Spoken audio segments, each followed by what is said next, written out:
तो आज हम स्टार्ट करते हैं सीक्वेंस एंड सीरीज के नेक्स्ट क्वेश्चन से। ठीक है, नेक्स्ट क्वेश्चन अपने को क्या कहता है, अभी तक हम लोगों ने पढ़ा था एपी, जीपी और एचपी के बारे में। थोड़ा थोड़ा हमने इनके बारे में पढ़ा है, इसका अरिथमेटिक मीन, ज्योमेट्रिक मीन और हार्मोनिक मीन के बारे में। आज हम पढ़ेंगे इनके रिलेशन के बारे में। ठीक है, कि तीनों आपस में कैसे रिलेटेड है। सबसे पहली बात, जो अरिथमेटिक मीन, ज्योमेट्रिक मीन और हार्मोनिक मीन के बीच का जो रिलेशन होगा वो पॉजिटिव नंबर्स के लिए वैलिड है, मतलब valid only for positive numbers, और हम पॉजिटिव नंबर्स के साथ ही डील करेंगे इनमें। ठीक है, सबसे पहली बात क्या था, अरिथमेटिक मीन। दोबारा देख लेते हैं क्या होता है। अरिथमेटिक मीन का मतलब होता है a plus B upon 2। Geometric mean क्या होता है, root of A b. Harmonic mean क्या होता है, 2ab upon a plus B. यदि दो नंबर्स हैं अपने पास a एंड b, तो उनके अरिथमेटिक मीन, ज्योमेट्रिक मीन और हार्मोनिक मीन दे रखे हैं। ठीक है, एक बात का विशेष रूप से ध्यान रखना अपने को, वो क्या ध्यान रखना है कि arithmetic mean is always greater than or equal to geometric mean and always greater than equal to harmonic mean। मतलब नंबर चाहे कैसे भी हो, बड़े हो छोटे हो, पॉजिटिव होने चाहिए बस। ठीक है, ये रिलेशन हमेशा वैलिड रहेगा। और ये इक्वलिटी कब होल्ड करेगी, equality hold when a is equals to b। और यदि a इक्वल टू b आ गया तो इक्वलिटी होल्ड कर जाएगी, वरना हमेशा ये रिलेशन रहेगा। ठीक है, जैसे हमने नंबर ले लिया 5 और क्या ले 5 और 9 ले लिया फॉर एग्जांपल, या 5 और 10 ले लिया हम लोगों ने। ठीक है, am कितना होगा उसका am होगा 5 प्लस 10 अपॉन 2 7.5। उसका gm कितना होगा, रूट 50 बोले तो 5 रूट 2 5 इंटू 1.414 अप्रोक्सीमेटली 7 के गुना। हार्मोनिक मीन कितना होगा, 2ab upon a plus b 20/3 उससे 6 पॉइंट समथिंग। ठीक है, तो हमेशा ही am, gm और hm वो होंगे। ठीक है, ये तो इनके बीच का पहला रिलेशन। और दूसरा रिलेशन क्या बोलता है, दूसरा रिलेशन बोलता है कि प्रोडक्ट ऑफ ज्योमेट्रिक मीन, दूसरा रिलेशन ये बोलता है, ये पे लिख देते हैं कि g square equals to a h. मतलब a और h का ज्योमेट्रिक मीन भी g ही निकलेगा, कहने का मतलब it means if a and h are two numbers, then their geometric mean is also g। यदि अगर इस बात को ध्यान ना भी दें, पर ना इस बात के ऊपर इतना फोकस करें, तो ये रिलेशन ध्यान रखना है कि g square equals to a h. मतलब जी स्क्वायर बोले तो ए बी, ए बोले तो a प्लस बी बाई 2। ठीक है, और h बोले तो 2ab upon a plus b. ये कैंसिल देखो ना, ये भी ab के इक्वल ही आ गया। इसका मतलब g square equals to a h आ गया। ठीक है, ये कंडीशन होती है इसकी। तो ये है अपने इनके बीच का रिलेशन। इनके ऊपर क्वेश्चंस देखते हैं अपन, क्वेश्चन क्या कह रहा है।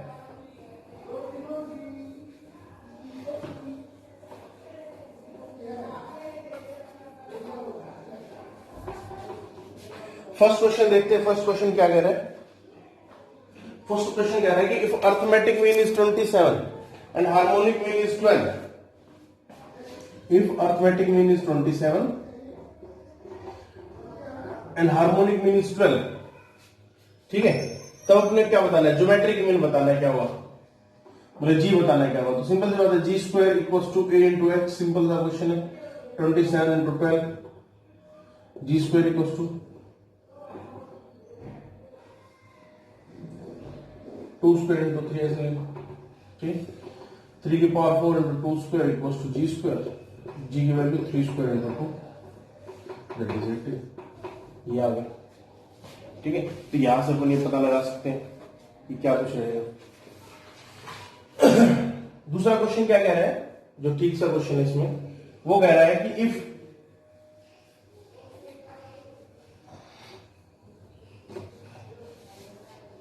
Arithmetic mean between two numbers exceeds their geometric by 2। Question देखो क्या कह रहा है, क्वेश्चन कह रहा है कि if arithmetic mean between two numbers exceeds their geometric mean by 2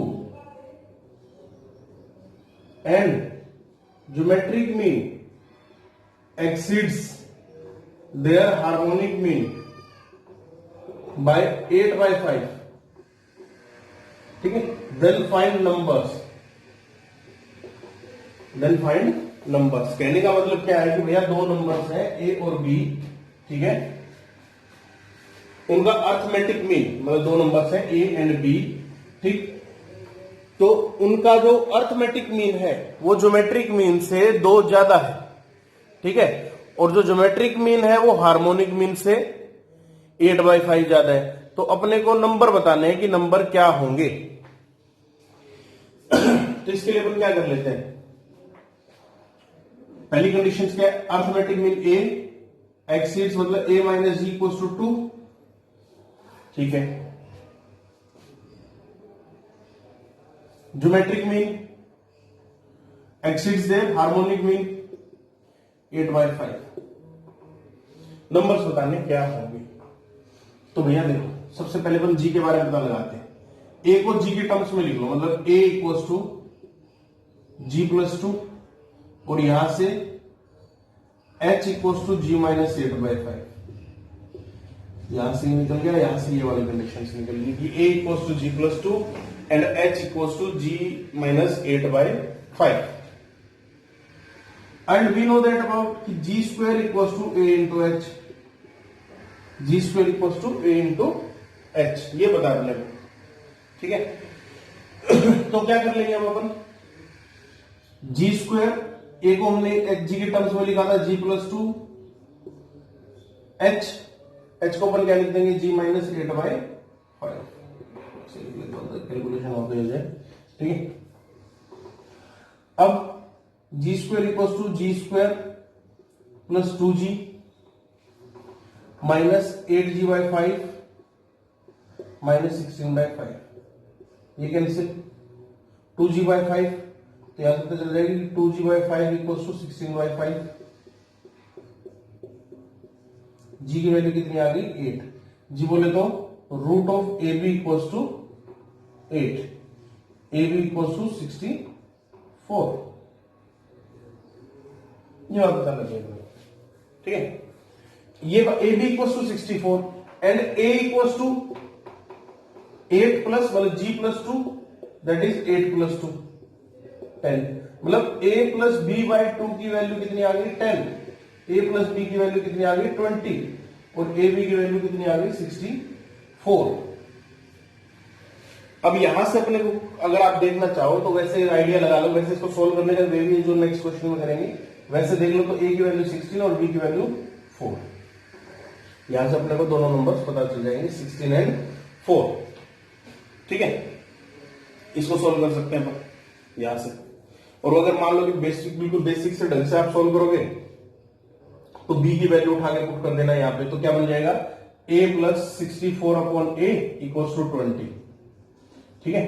तो a square minus 20a plus 64 equals to 0, तो यहां से दो रूट्स निकल के आ जाएंगे 16 और 4। एक तो ये तरीका है, फिर यहाँ पे अपन ने जैसे जनरली आइडिया लगा लिया, वैसे नॉर्मली ये तो अपन को पता था, ठीक है। वरना क्या करो कि यहां से b की वैल्यू निकाल लो 64/a, उसको उठा के इस इक्वेशन में पुट कर दो दोबारा से, तो यहां से निकल आएगा, मतलब दो नंबर्स आ जाएंगे, एक नंबर आएगा 16, दूसरा नंबर आ जाएगा 4, ठीक है।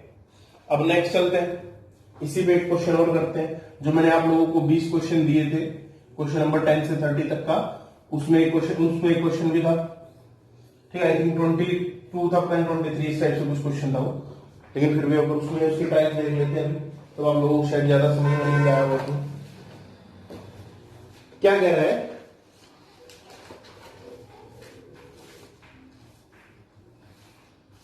If arithmetic mean of two positive numbers a and b, मतलब if arithmetic question, if arithmetic mean of two numbers, two positive numbers a and b is twice their geometric mean,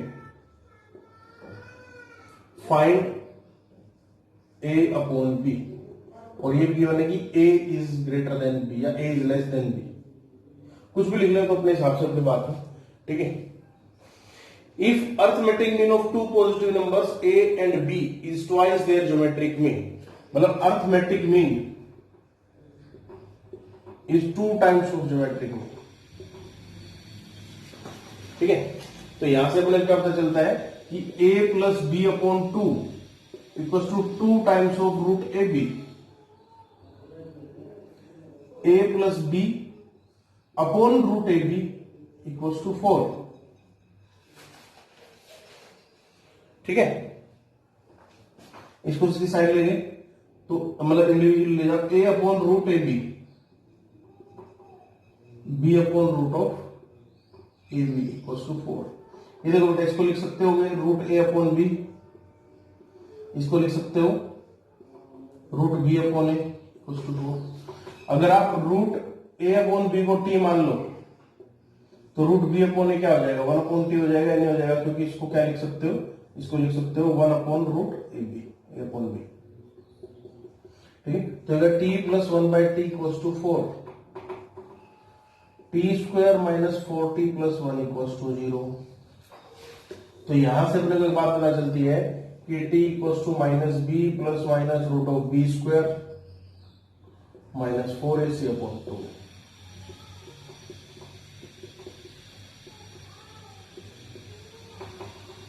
ठीक है, T equal to 2 plus minus root 3, मतलब root A upon B equal to 2 plus minus root 3। A upon B का ratio निकालना तो एक square कर दो, 2 plus minus root 3 का स्क्वायरिंग बोथ साइड, तो यहां से पता चल जाएगा 4 प्लस 3 7 प्लस माइनस 4 रूट 3, ठीक है। यहां से आइडिया है, क्योंकि ए इज लेस देन बी है तो ऑब्वियसली कम मिलेगा, तो 7 माइनस 4 रूट 3 लिख देना, 1 से कम मिलेगा, ठीक है। अगर वो ज्यादा मिलता, अगर ए इज ग्रेटर देन बी हो जाता तो यहाँ पे प्लस लिख देते।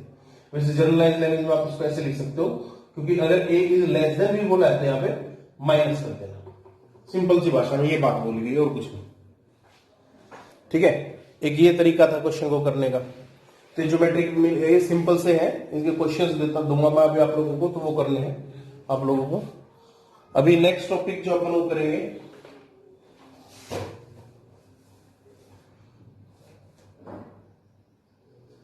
वो नेक्स्ट टॉपिक है अब अपना, मतलब इसी में जो नेक्स्ट आगे आ रहा है वो आ रहा है एजीपी के बारे में। नेक्स्ट जो वो है एजीपी।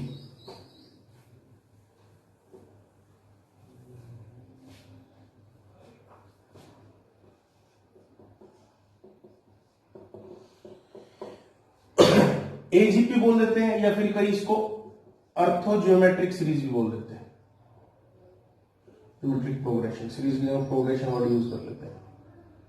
होता है क्या, जैसे अभी तक हम लोगों ने क्या पढ़ा कि एपी पढ़ा था, जीपी पढ़ा था, एचपी पढ़ा था, ठीक है, इंडिविजुअली। अब ऐसी सीरीज चलेगी जिसमें एक टर्म्स एपी में होगी और एक टर्म्स जीपी में होगी। जैसे रीजनिंग में भी आपने बहुत सारे बच्चों ने पढ़ा भी होगा इस टाइप्स की टर्म्स को। जैसे मान लो कि ये लिख दिया मैंने, पहली टर्म ए इंटू आर, दूसरी टर्म्स ए प्लस डी, अच्छा इसको पहली टर्म्स को ए लिख दिया, चलो मान लो, दूसरी term a plus d into r, तीसरी terms a plus 2d into r square, a plus 3d into r cube and so. देखो पहली टर्म्स इसमें दो पोर्शन है, 1 इंटू ए इंटू 1। एक टर्म तो किसमें चल रहा है, ए प्लस डी, ए प्लस 2d, ए प्लस 3d। दूसरा उसके प्रोडक्ट में किसमें चल रहा है, 1 r square, r cube up to so, ठीक है। तो इस टाइप के क्वेश्चंस को कैसे सोल्व करते हैं, मेन चीज है अपने लिए वो, ठीक है। मैं इसका जनरलाइज एक्सपेंशन ना समझा के आपको इसको क्वेश्चन के थ्रू समझाता हूं, क्योंकि जनरलाइज एक्सपेंशन में आप लोगों को कंफ्यूजन ज्यादा हो जाएगी इसमें, ठीक है। अब एक क्वेश्चन ले लेते हैं अपन इसका, सिंपल सा बेसिक सा क्वेश्चन, 1 प्लस 3x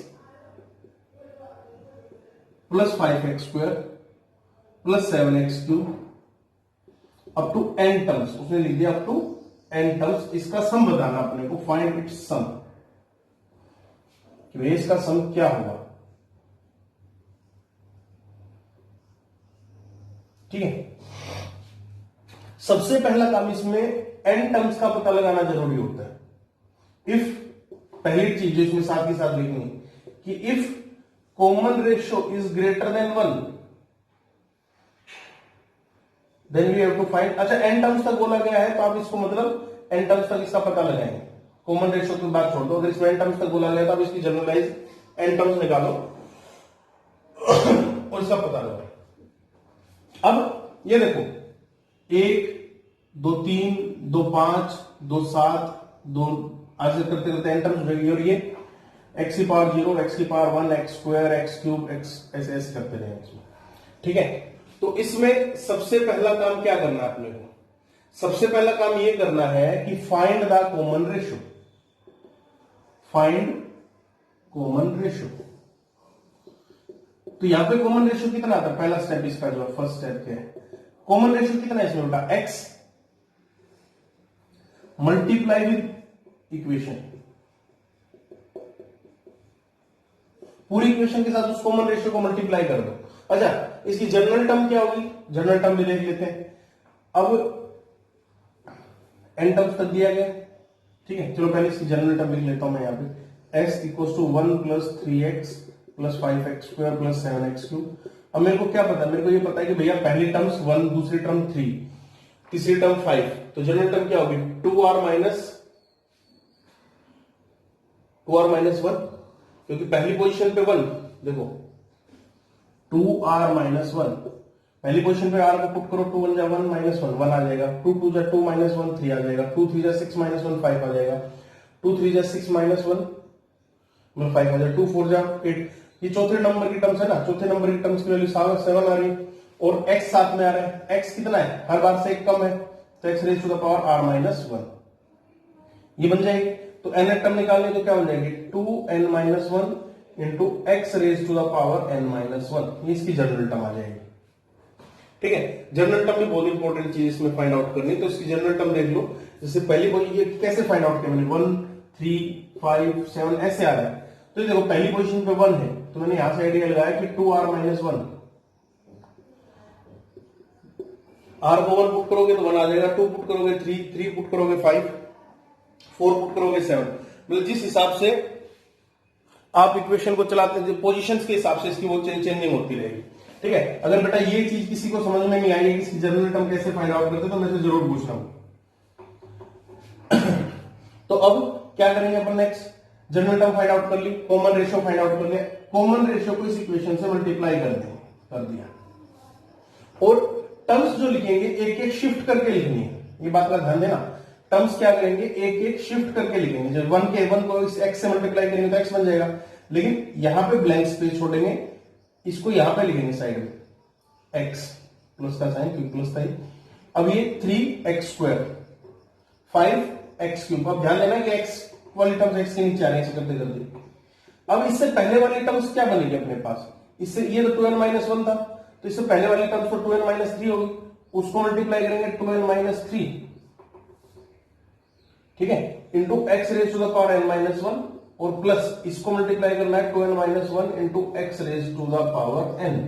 ये ध्यान दो, ये तो nth प्लेस पे थी तो 2n माइनस 1 लिख दिया, n माइनस 1 प्लेस पे होती तो क्या लिखेंगे? 2 into n minus 1 minus 1 into X raise to the power n minus 2। ये 2n माइनस 3 इंटू एक्स की पावर माइनस 2 था, जो यहां पे यूज होना था, उसको x से मल्टीप्लाई करके शिफ्ट करके लिख दिया हमने, तो हो जाएगा। तो इसको पोज करके इस क्वेश्चन को ध्यान से देखना, एक तो जनरल टर्म देखनी है, एक कैसे लिखा ये ध्यान देना इस चीज के ऊपर। ठीक है, मेरे को पता नहीं स्टार्टिंग में थोड़ा सा कंफ्यूजन होगा इसमें आप लोगों को। ठीक, तो इसमें आराम से पोज करके ध्यान से देखना इसकी जनरल टर्म कैसे फाइंड आउट की और ये कैसे फाइंड आउट की, और फिर भी डाउट बने तो मेरे से जरूर पूछना। अब क्या करेंगे? फर्स्ट इक्वेशन में से सेकंड इक्वेशन को सब्ट्रैक्ट कर दो, ऐसे हो जाएगा। देखो ये 1 इंटू एक्स, ये x इंटू एक्स, तो x को कॉमन निकाल दो, ये बन गया 1 माइनस एक्स, ऐसा हो गया ना। ये s इंटू 5x, तो 4s लिख देते हैं हम लोग, लेकिन ये x था तो इसलिए ऐसे लिख दिया, 1 के नीचे खाली 1। अब ये देखो 3x माइनस एक्स कितना बन जाएगा? 2x, 2x square, 2x cube, ऐसे करते करते इसमें से इसको सब्ट्रैक्ट करोगे तो कितना बन जाएगा? 2x की पावर n माइनस 1 और ये माइनस, यहां से यहां तक एक ही जैसी टर्म्स लग रही है, ठीक है ना, इनको सोल्व कर लेंगे। S into one minus x, one plus, अभी देखो ये पता लगाना है, टू को कॉमन निकालो, x plus x square x की power n minus one minus two n minus one into x की पावर एन, ठीक है। अब ये पता लगाना है कि भाई ये कितनी टर्म्स है, तो एक्स की पावर वन से लेकर एन माइनस वन, तो एन माइनस वन टर्म्स होगी, और जीपी में x x square x cube,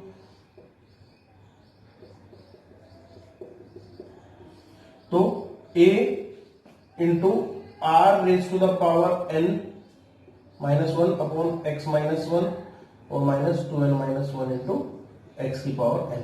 अभी वन माइनस एक्स को नीचे डिवाइड कर दो, one upon one minus x, ये x माइनस वन था, ये वन माइनस एक्स है, तो माइनस कॉमन निकाल के मैं ऐसे लिख देता हूं इसको, x की power n minus one upon x minus one का होल स्क्वायर, या वन माइनस एक्स का होल स्क्वायर, आप कुछ भी लिख सकते हैं इसको अपनी मर्जी के हिसाब से।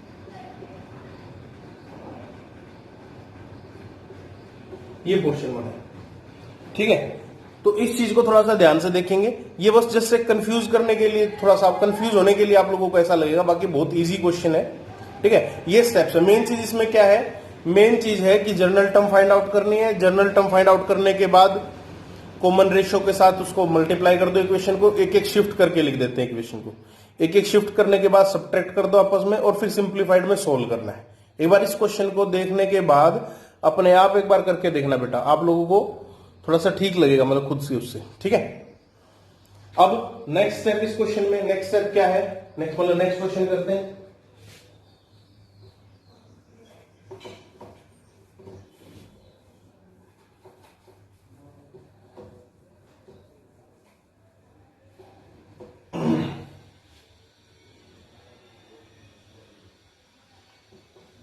नेक्स्ट क्वेश्चन है वन प्लस, स्टेटमेंट दे लेता, one plus four by five plus seven by five square plus ten by five cube up to N terms,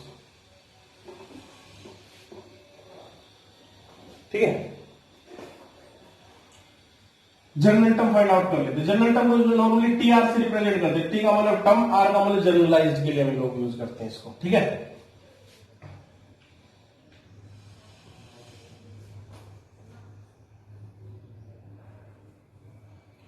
three are minus two, देखो वन को पुट करो, फर्स्ट पोजीशन पे put करो, ये are होता है कि कौन सी पोजीशन पे टर्म है, जैसे आर का मतलब टर्म्स कौन सी पोजीशन पे, T1 ये फर्स्ट टर्म के लिए, T2 सेकंड टर्म के लिए, T3, इसका मतलब आर उस पोजीशन से रिलेटेड वर्ड है, ठीक है। तो इसको देखो 3r माइनस टू लिखा मैंने, 3 1 जा 3 माइनस टू 1, 3 2 जा 6 माइनस टू 4, 3 3 जा 9 माइनस टू 7, 3 4 जा 12 minus two 10 upon 5 raise to the power 5 है ना, ये अभी 5 की पावर 0, तो ये सेकंड टर्म पे 1 पावर है, थर्ड टर्म पे 2 पावर है, फोर्थ टर्म पे 3 पावर, मतलब एक कम है, तो 5 अपॉन r की पावर माइनस 1, तो ये इसकी जनरल टर्म आ गई इसमें, ठीक है। पहले स्टेप हमने कंप्लीट कर लिया। अब s लिखा 1 plus 4 by 5 plus 7 by 5 square plus 10 by 5 cube, ऐसे करते करते n टर्म्स के लिए 3n minus two upon 5 raise to the power n minus 1, ठीक है। कॉमन रेशियो कितना है, 1 बाय 5, 1 बाय 5 से मल्टीप्लाई कर दो, s अपॉन 5, एक एक शिफ्ट करके लिखना है, 1 बाय 5 4 बाय 5 स्क्वायर, देखो 4 बाय 5 एक शिफ्ट करके लिख दिया ऐसे, 7 बाय 5 क्यूब। अब इस टर्म पे कंफ्यूज मत होना, जो इससे पहले वाले टर्म्स होगी, ये nth पोजीशन पे था इसलिए ये लिखा, इससे पहले वाले टर्म्स मतलब जो यहाँ पे यूज होगी 3 into N minus one minus two upon 5 raise to the power n minus one, ऐसे लिख लेना उसको, रफ पेज करना, तो 3n माइनस कितना हो जाएगा, ये 3n माइनस 3 माइनस 5, तो ये हो जाएगा 3n माइनस 5 अपॉन 5 की पावर n माइनस 2, तो एक एक मल्टीप्लाई करके लिखना था, 3n माइनस 5 अपॉन 5 की पावर n माइनस 1, और ये प्लस 3n माइनस 2 5 की power n, minus minus minus minus s minus s by 5 4s by 5, क्योंकि तो सब्ट्रैक्ट कर सकते सिंपली, वहां पे x था तो आप लोगों को थोड़ा सा कंफ्यूजन होगी, ठीक है। इसमें कर दो, ये खाली इसके नीचे कुछ नहीं आएगा, 1 plus 3 by 5 plus 3 by 5 square, अब देखो जीपीसी बनती नजर आ रही है आप लोगों को भी, यहाँ पे भी इसको सब्ट्रैक्ट करोगे तो 3/5 की पावर n माइनस 1 और माइनस 3n माइनस 2 अपॉन 5 की पावर n, ऐसे बन जाएगा। ठीक है, अब इसको ऐसे लिखा रहेगा तो 4s अपॉन 5, 1 प्लस 3 को कॉमन निकाल दिया, 1/5 प्लस 1/5 स्क्वायर प्लस 1/5 क्यूब, ऐसे करते करते कहां तक आ जाएगा 1/5 की power n minus 1 minus 3n minus 2 upon 5 की पावर n। ठीक है, 4s upon 5, 1 plus 3 a into common ratio less than 1 minus 1/5 raise to the power n minus 1 upon 1 minus 1/5 minus 3n minus 2 5 की पावर। अब 4 से divide कर लेना, इसको 4/5 से डिवाइड कर लेना, तो 4/5 चलो डिवाइड कर लेते तो ये आ जाएगा 5/4 प्लस 3/5, 4/5 को मल्टीप्लाई 4/5 को मल्टीप्लाई करोगे तो कितना आ जाएगा, ये ऊपर 25/16 और 1 माइनस 1/5 की पावर n माइनस 1, वो बाकी कैलकुलेशन पार्ट है। ठीक है, 5/4 इंटू 3n माइनस 2 5 की पावर n, मतलब ऐसे बन जाएगा। ठीक है, तो ये है इसमें एक चीज ये ध्यान देने लायक इसमें, बोलो इस टाइप के क्वेश्चन, इस टाइप के क्वेश्चन करोगे तो आप लोगों को थोड़ा सा और ज्यादा समझ में आ जाएगा। अच्छा, इसी में एक चीज और भी है, अब इसमें एक और चीज का, ये क्वेश्चन बेटा खुद भी करके देखने हैं, मतलब ना एक बार इसमें देखने के बाद फिर एक बार खुद करके देखना, इसे क्वेश्चन भी देता हूं आप लोगों को। अब अगर मान लो कि ये तो था n टर्म्स तक का सम पूछा गया आप लोगों से, अगर इनफाइनाइट टर्म्स तक का सम पूछा जाए तो क्या करोगे? इनफाइनाइट टर्म्स तक का सम पूछने के लिए जैसे ये दे दिया मान लो 1 plus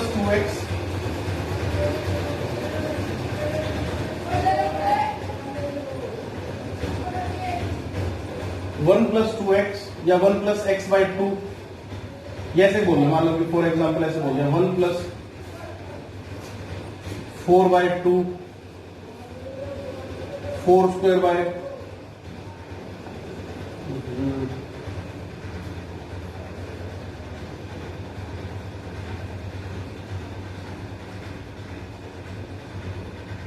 1/2 plus 2/2 square plus 3/2 cube, अब तो मान लो इनफाइनाइट तक पूछा जाए, तो इनफाइनाइट तक पूछने के लिए सबसे पहले अपने को क्या पता होना चाहिए?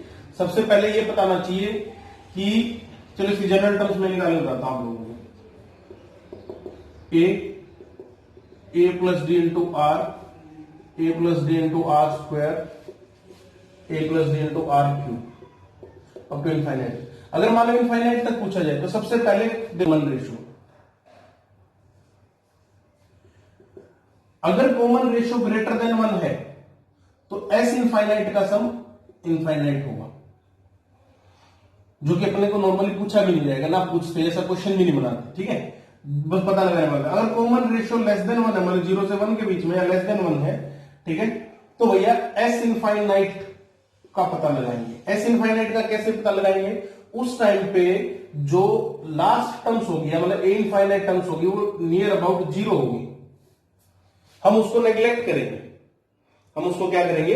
नेग्लेक्ट करेंगे। जैसे अगर यही क्वेश्चन है कि s equals to 1 plus 2x plus 3x square plus 4x cube, ठीक है, up to infinite where x या mod of x is less than 1, common ratio is less than 1, simple सी भाषा में ये बात बोल दिया गया अपने को। ठीक है, 1 plus 2x plus 3x square plus 4x cube up to infinite where common ratio मतलब mod of x is less than 1, हमें पता है कि इसका कॉमन रेशियो भी x ही बनेगा। तो अब s इंटू एक्स से मल्टीप्लाई करो। अब हमें लास्ट वाले टर्म्स की तरफ देखने की जरूरत नहीं है, ये 0 है, बाकी प्रोसीजर सेम रहेगा। जैसे ये बन जाएगा x 2x square plus 3x cube infinite, छोड़ दो, सब्ट्रैक्ट करो x इंटू 1 माइनस एक्स, तो क्या मिल जाएगा 1 plus x square plus X cube infinite, 1 plus ये इनफाइनाइट तक बन जाए तो a upon 1 minus R, 1 minus R बोल दो 1 माइनस एक्स, ए आर भी वही है तो a अपॉन 1 माइनस आर। तो यहां से जो आगे वाला प्रोसीजर वो सेम हो जाएगा, जो लास्ट वाली टर्म्स आती थी ना वो नेग्लेक्ट हो जाएगी।